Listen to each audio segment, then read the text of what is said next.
नमस्कार। पुष्पा हुड्डा हिंदी ट्यूटोरियल्स में आपका बहुत बहुत स्वागत है।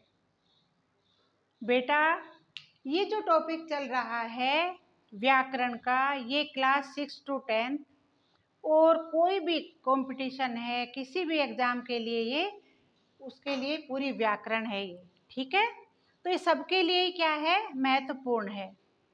तो मैंने पिछली क्लास जो शुरू की थी, क्लास 6 to 10 का जो सिलेबस लिया था वो मैंने शुरू कराया था, पिछली वीडियो से शुरू किया है। तो आज उसी का सेकंड पार्ट है, सीरीज 2। तो इस पे ध्यान दो। मैंने बताया था कि व्याकरण में वाक्य के दो भेद होते हैं। एक होता है अर्थ के आधार पर और दूसरा होता है रचना के आधार पर, रचना या बनावट के आधार पर। तो बेटा, ये है हमारा टॉपिक, रचना के आधार पर वाक्य भेद। अब देखो, रचना के आधार पर वाक्य कितने प्रकार के होते हैं? रचना के आधार पर वाक्य होते हैं सरल, संयुक्त और मिश्रित। ये 3 वाक्य होते हैं। अब जो सरल वाक्य है, ये देखो, इस वाक्य में केवल एक ही कर्ता और एक ही क्रिया होती है। सरल वाक्य की परिभाषा है कि जिसमें एक ही कर्ता हो और जिस वाक्य में एक ही क्रिया हो उसे कहते हैं सरल वाक्य। जैसे राम पुस्तक पढ़ रहा है, सेकंड है राधा नाच रही है। तो बेटा, ये हुआ सरल वाक्य। इसके बाद है दूसरा है संयुक्त वाक्य। जब दो या दो से अधिक स्वतंत्र उपवाक्य किसी समुच्चय बोधक पद से जुड़े होते हैं, वे स्वतंत्र उपवाक्य भी पूर्ण अर्थ का बोध कराते हैं। क्या है? जब दो या दो से अधिक स्वतंत्र उपवाक्य एक पूर्ण वाक्य बना देते हैं, उसे कहते हैं संयुक्त वाक्य। किससे जुड़े होते हैं वे? समुच्चय बोधक से। दो स्वतंत्र उपवाक्य किसी समुच्चय बोधक के साथ जुड़े हुए होते हैं, तब वे पूर्ण अर्थ प्रकट करते हैं। कैसे? जैसे किंतु, लेकिन, परंतु, क्या है ये? अव्यय समुच्चय बोधक।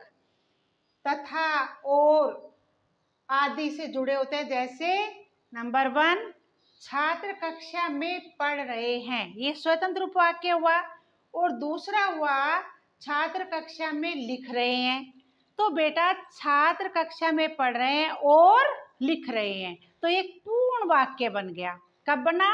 दो स्वतंत्र उपवाक्यों को हमने जब जोड़ा तो फिर ये क्या है? छात्र कक्षा में पढ़ रहे हैं और लिख रहे हैं, तो ये हुआ संयुक्त वाक्य।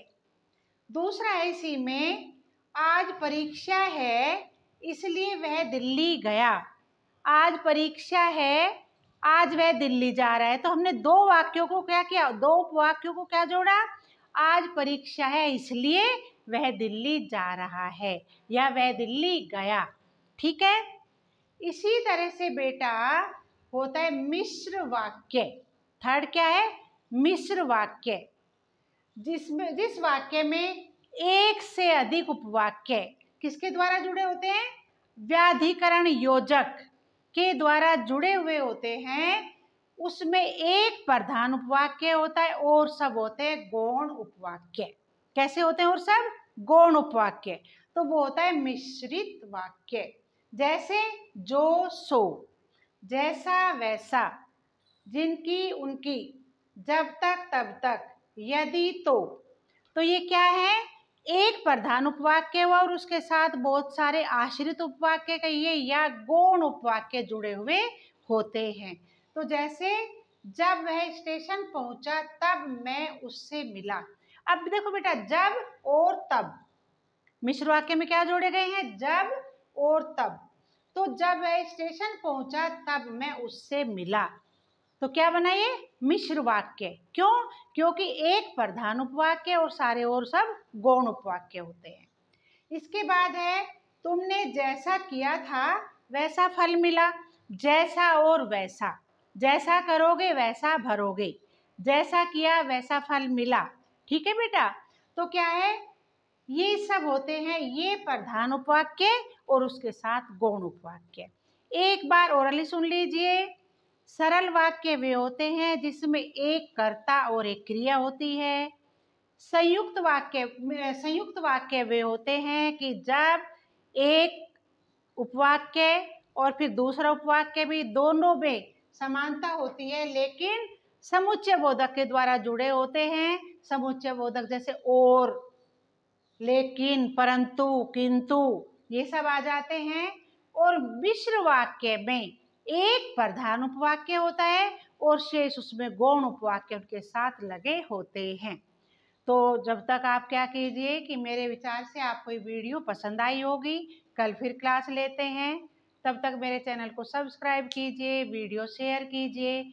आपका बहुत बहुत धन्यवाद।